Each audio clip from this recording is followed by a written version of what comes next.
Àyọ̀ká o òkú ọjọ́ bí mo bá dúpẹ́. Congratulations. We wish you happy birthday. Àyọ̀ká o Ayábídìní Olúfẹ́mi Àyọ̀fẹ́ ọlọ́jọ́ bí òní. Ọ̀pọ̀ ti kú ọ̀pọ̀ ti ṣègbè. Ọ̀pọ̀ ló rọrùn mọ̀ balọ̀ sí símẹ́ntìrì. Ọba mi aláwùrà bí ní òjẹ́ kó dohun àgbéránṣẹ́ sílé. Ọba ńlá ló pa ọmọ náà. Ọ̀pọ̀ òun ló ti kọjá lọ. Ọba mi òkè lóde kó wà láyé kó tún wà láàyè tẹ́bí tara tọmọtọmọ ní lókè òkun tó wà lọ́hùn.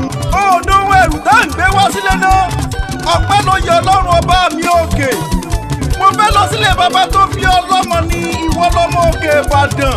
Nílé Ògúnmọ́lá ọmọ àdìkẹ́kẹ́ lọ sójú òkun ní Ìbàdàn ọmọ ajẹgbẹ́jẹ karahun ni ọmọ àfi karahun fọyín mu ni o. Ilé Ìbàdàn ọmọ àjòrò sùn ilé ọmọ òjò ọmọ Àjàyí ìlú Ìbàdàn lólodò ayẹyẹ omi níbẹ̀ nínú Ìbàdàn. Wọ́n kì ọ́ títí délé ọkọ rẹ ni ọkọ rẹ lọ́mọdé mọ̀ fún àrògùn náà ọmọ jílẹ̀lá ọ̀ṣọ́ ọmọ àfọjọ́ gbogbo dára bí ẹ̀gbin ni. Ẹ̀yin lọ́mọ tí mi àgbàlẹ̀ ọlọ́fà iná iwájú ọlọ́fà kìkì ogun ẹ̀yìn ọlọ́fà kìkì ogun lẹ́yìn sàmánì o ìyá mọ́sítàtì ìyá ọbalolúwa o gbogbo ẹbí àtọ̀ rẹ̀ náà mọ́ ọdúpẹ́ náà.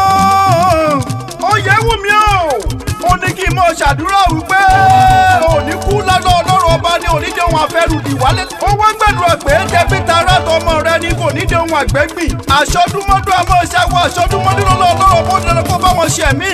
Òní bá wọn kúkú ọ̀wọ̀wọ̀ ó ṣe èèwọ̀. Lọ́lá Ọlọ́run ọba ire lójú owó orí òdìdàn nínú ọdún ìkó bá wọn fojú ríre ni. Lọ́lá Ọlọ́run ọba mi òkè.